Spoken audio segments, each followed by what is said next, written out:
దేవుని పరిశుద్ధ నామమునకు మహిమ కలుగునుగాక.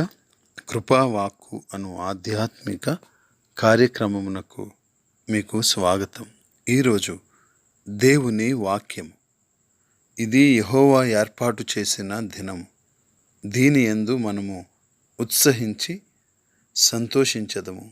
118వ కీర్తన 24వ చరణము. ప్రియులారా, అనేక సార్లు మనము నిన్నటి నిరాశలపై లేక రేపటి అనిశ్చితిపై దృష్టిని కేంద్రీకరించి దేవుని అసమానమైన బహుమానమైన నేడును కోల్పోతుంటాం. మన విశ్వాస జీవితంలో మనం జీవిస్తుండగా ఫలితం కొరకు చూడక మన జీవితంలో మన హృదయంలో దేవుడు వేటిని నాటాడో వాటినే మనం చూడాలి. దేవుడు ఈ దినమును చేశాడు.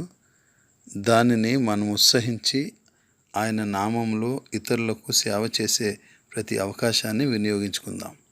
ప్రతి దినమును దేవుని వరముగా భావించి స్వాగతించుదాం.